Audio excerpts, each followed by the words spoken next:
And so John first has a vision of a beast rising out of the sea, and the angel lets him know that that represents the king, the Antichrist, who will come. And then John has this second vision of a beast rising up out of the earth. And we learn from chapter 17 that this beast represents the false prophet. And this false prophet will work alongside the Antichrist to deceive the world. It will set up an image that people will worship in honor of the Antichrist. And this false prophet will be extremely, extremely wicked. He's going to even perform miracles to make it seem as if the Antichrist is divine. But that's not all the false prophet will do. Look at what it says in Revelation chapter 13, verse 16. It also forced all people, great and small, rich and poor, free and slave, to receive a mark on their right hands or on their foreheads, so that they could not buy or sell unless they had the mark, which is the name of the beast or the number of his name. So once the Antichrist and the false prophet rise to power, they will cause all people to receive a pledge of allegiance, a mark. And if the people get the mark, only then will they be able to buy or sell. The beast, the Antichrist, is going to enforce a worldwide economy. So, what will this mark be? Well, about 12 years ago, most people, most teachers believed that the mark would be some type of a stamp or maybe a tattoo that one would receive on their body. And anyone who wouldn't take the tattoo would then be persecuted and wouldn't be able to buy or sell things. That was a general consensus. But the only issue was, it was hard to understand how a tattoo would somehow be able to control what you could buy or sell.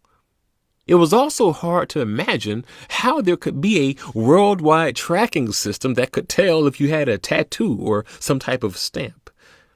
But in recent years, everything has changed because technology has advanced at light speed. There are now systems in place that can track individuals not based upon if they have a tattoo, but based upon if they have a mark, the incision of a chip.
Shank uses it to open his front door and manipulate his smartphone. Chrissy Heischman uses hers instead of a key card at work. They're among a growing number of people implanting technology under their skin. We don't want to carry devices. We want devices built into us.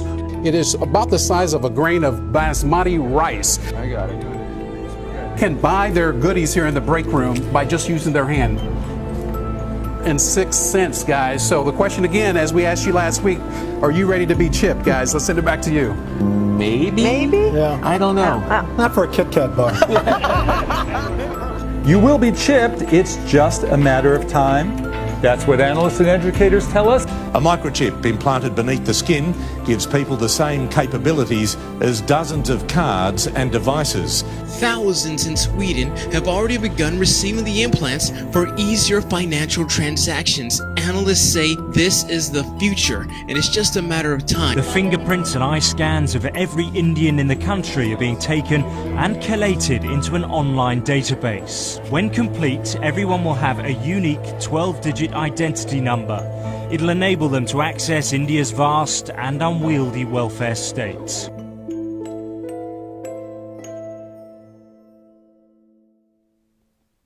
So, friends, the question of how a tattoo could be linked to a global economy, that question is now irrelevant because the system is already in place. The ability to place a microchip either on or within individuals is the future. Everything is leading to it. And the first step to getting there is to form a cashless society. And that's basically where we are now. What do we use? Debit cards, credit cards. And in recent years, those very cards that we use have been inserted with what? Chips. To track your movement, to track your identity, and to track what you buy. The system is already here. When the Antichrist arrives on the scene, he's not going to have to create a worldwide tracking economic system because it's already in place. You know, I bet when John was receiving the vision, I bet he wondered how on earth could a mark, a tattoo, be connected to a worldwide economic system and track who has it or not. But today, we clearly see how it can be.